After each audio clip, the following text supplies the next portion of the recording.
की हाल चाल ने जनाब, तुसी देखते पे हो अपना देश पंजाब टीवी ते मैं थोड़ा मेज़बान मोहम्मद नदीम खरल। सब तो पहले अपने चैनल को करना है सबसक्राइब ते बेल आइकन ते क्लिक करना है। एक अच्छी ते बेहतरीन वीडियो का नोटिफिकेशन हमेशा ही तरह तुहानू मिलता रहे तो तुसी देखते रहो। आज तुहाडे वास्ते एक नीली दी प्योर झोटी लैके हाजिर होए हैं। अल्लाह के फजल नाल दरियाओं पार खड़े हैं और जनाब झोटी मुँह चार दंद है, घर दी है, कोई व्यापार दी नहीं, कोई गल कोई बात किसी किस्म का कोई वादा घाटा नहीं। अल्लाह के फजल नाल नीली दे ब्रांड हमेशा अपना देश पंजाब टीवी की जीनत बनाने का मकसद पूरी दुनिया के विच नीली दिखाना और लोगों को दसना कि नीली ब्रीड टॉप ब्रीड है और अल्लाह के फजल नाल सब तो अच्छियाँ और बेहतरीन नीली बार जू दी जी मज्जी ने वो सब तो चंगियाँ होंदियां ने। यह जनाब मझ है मेरी कैमरे की निगाह के विच तुहानू हर चीज़ तसल्ली नाल दिखाई जाएगी। किंगरी वाला सिर है, काठा में मोड़ी फिरती है, मत्थे ते जनाब बोली है, हल्का जिहा जनाब फुल्ली वाल बड़ी थोड़ी वड्डी हुई खड़ी है, इनू जज्जी भी कह लेंदे ने। अखां कालियां ने, गिट गिट पशम, सोहने सुथरे पैर, झोटी दे अगले तुन्नी कौली का बिल्कुल निशान नहीं। घर की झोटी है, ये लिहारे तो पता लगता है तो उन्होंने मोहरी तो अंदाजा हो जाना चाहिए कि मैं घर दी है। और जनाब बड़ा खूबसूरत पीस थोड़े वास्ते लैके हाजिर होए हैं। माशाल्लाह पूरियां वड्डां और बेहतरीन जानवर है। अल्लाह के फजल नाल टोटल बरीक कच्छ की बनी है जनाब ये झोटी, अपना देश पंजाब टीवी की बनी है जीनत। और इंशाल्लाह ये तुहाडे वास्ते कम करके दिखाई देने, फिट फिट बाहर कड्डी फिरदी है और माशाल्लाह ये वक्ती थणा दे पई है और कोई परेशानी नहीं किसी किस्म की। पहलन हैगी है, मूँह चौगी है, घरेलू झोटी है, बिल्कुल कोई किसी किस्म का मसला नहीं। माशाल्लाह अल्लाह के फजल नाल कच्छ की जनाब ये सारी झोटी बनी हुई है। माशाल्लाह हर चीज़ की गारंटी होगी। मूँह चार दंद लै जाओ माल जाती तो लै चलो बिस्मिल्लाह। मूँह चौगी है, अल्लाह के फजल नाल सारियां घर दियां मईयां विच खड़ियां ने, उन्हां दे विच जनाब मझ फिरदी है, बिल्कुल घर दियां मई ने, कोई किसी किस्म का वादा घाटा नहीं। अल्लाह के फजल नाल ये जनाब खास नीली बार के ब्रांड अपना देश पंजाब टीवी की जीनत बनते हैं और इंशाल्लाह तुहाडे वास्ते ब्रांड ही कढ़ के लियाई दे ने। ये जनाब घर की झोटी है, पहलन झोटी है, मूँह चौगी है और जनाब लैके हाजिर है। नाल दी विखाओ इनकी नस्ल जात दियां घर दियां मई विखाओ कि लोग कहन कि जनाब वाकई नीली दियां मई ने। यह जनाब यह भी घर दी इन्हां दी इसे खानदान के विचों झोटी है और बूरी विखाना मैं तुहानू यह कट्टियां विखाना इंशाल्लाह। ये जनाब घरेलू झोटी बड़ी लाजवाब, बड़ी आउट क्लास खास नीली दी, कोई शक शुबा नहीं बनो चाहिए इत्थे। ये जनाब घरेलू है।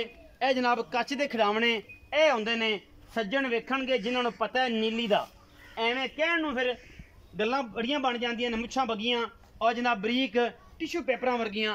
ये जनाब इस नस्ल जात दे विचों है। यह जनाब कट्टी भी विखा देनी है, यह भी विखा देनी है, और भी विखा देनी है। और पिछे जनाब एक बूरी खड़ी है, उन्हें भी नज़र मरा दिया जे। ये नीली है और अल्लाह के फजल नाल ये गल्लां नहीं ने इंशाल्लाह। ये ब्रांड ने नीली दे खास। यह जनाब मझ ने कैमरामैन साहब नज़र मराया जे, कैमरामैन साहब इन्हें भी नज़र मराया जे कि जनाब यह भी मैं खास उल खास नीली दी है। ये जनाब गल्लां नाल नहीं ने, ये कैमरे की निगाह दे विच तुहानू जानवर दिखाने ने नीली दे। ए नीली है जिन्हें दी नस्ल जात और ये सारा कुछ एवें ने जिमें टिशू ने हर चीज़। ये जनाब ब्रांड ने नीली दे। ये अखां वाले बंदे जानते हैं इन्हां नस्लों नूं, इन्हां जातां नूं, गल्लां करन हर बंदा ही करदा नीली। ये जनाब घर की झोटी लैके हाजिर होया। ये दरियाओं पार ये जनाब असीं खड़े हैं और तुहाडे वास्ते लैके ब्रांड आए हैं। आओ जी भाई मुमताज़ आओ।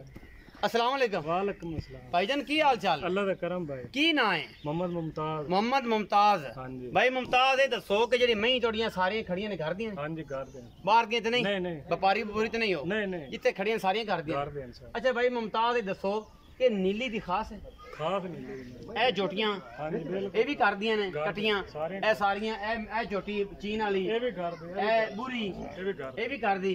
माशाल्लाह बड़ी आउट क्लास अल्लाह पाक ने जिंदगी लम्मी और साल लम्मे करे। बड़ी बड़ी अच्छी ब्रीड है तेरे कोल। हाँ जी ए वेखण च बाकी बंदे ते जिन्नी मर्जी गल्लां कीती जान उन्हां दा बंदा राज नहीं बना सकदा, ना ही उन्हां जिल भर सकदा। नहीं उन्हें सामने ने सारा वाड़ा देख लो, सारा वाड़ा घर दियां सारी मई। हां सारे। अच्छा भाई मुमताज जेडी मैं विखाई है आपां, हाँ जी ए पहलने पहले ने मूंह किवें चौकी है। चौगी है? हाँ जी। अच्छा ये किन्ने क दिन लैंदी सुन?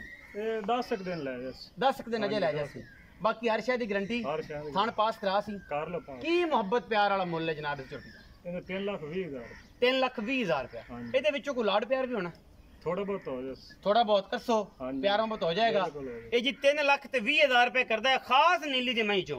ਇਹ ਨਸਲ ਦਾ ਤੁਹਾਨੂੰ ਵਿਖਾਉਣ ਦਾ ਮਕਸਦ ਇਹ ਕਿ ਇਹ ਇਸ ਬਰੀਡ ਦੇ ਵਿੱਚੋਂ ਹੈ ਜਿਨ੍ਹਾਂ ਦੇ ਵਿੱਚੋਂ ਮੂੰਹ ਨਜ਼ਰ ਆਉਂਦੇ ਨੇ। ਇਹ ਖਾਸਲ ਖਾਸ ਨੀਲੀ ਬਾਰ ਦੀਆਂ ਨੇ, ਕੋਈ ਬਾਹਰ ਦੀਆਂ ਨਹੀਂ। ਇਹ ਮੂਰਤਾਂ ਖੜੀਆਂ ਨੇ ਤੁਹਾਡੇ ਸਾਹਮਣੇ, ਇਹ ਸਾਰੀਆਂ ਦੀਆਂ ਭੈਣਾਂ ਮਾਸੀਆਂ ਦੀ ਧੀਆਂ। ਇਹ ਸਾਰਾ ਕੁਝ ਕੈਮਰੇ ਦੀ ਨਿਗਾਹ 'ਚ ਦਿਖਾਉਣ ਦਾ ਮਕਸਦ ਇਹ ਹੈ। ਉਹ ਸਾਹਮਣੇ ਇਹ ਛੋਟੀ ਭੈਣ ਹੈ, ਇਹ ਛੋਟੀ ਭੈਣ। ਉਹ ਜਨਾਬ ਪਹਿਲੇ ਦੀ ਮਾਸੀ ਮੂਸੀ ਖੜੀ ਹੈ। ਮੈਂ ਇਹਨੂੰ ਹੱਡੀਆਂ ਟਾਕਾਂ ਹਰ ਚੀਜ਼ ਥੱਲੇ ਨਾਲ ਵੇਖਣੀ ਹੈ ਇਹ ਕੀ ਚੀਜ਼ ਹੈ। ਇਹ ਬੋਲੀ ਖੜੀ ਹੈ, ਇਹਦਾ ਵੀ ਨਜ਼ਰਸਾਨੀ ਕਰਨੀ ਇਹ ਕੀ ਚੀਜ਼ ਹੈ। ਇਹ 3,20,000 ਰੁਪਇਆ ਇਹਦੀ ਡਿਮਾਂਡ ਹੈ। ਲਾਡ ਪਿਆਰ ਵਿੱਚੋਂ ਹੋ ਜਾਏਗਾ। अगर वीडियो अच्छी लगे वीडियो ਨੂੰ लाइक शेयर ਤੇ कमेंट जरूर करिया जे। अपनी राय ਨਾਲ जरूर आगाह करिया जे। पाकिस्तान जिंदाबाद, पाक आर्मी।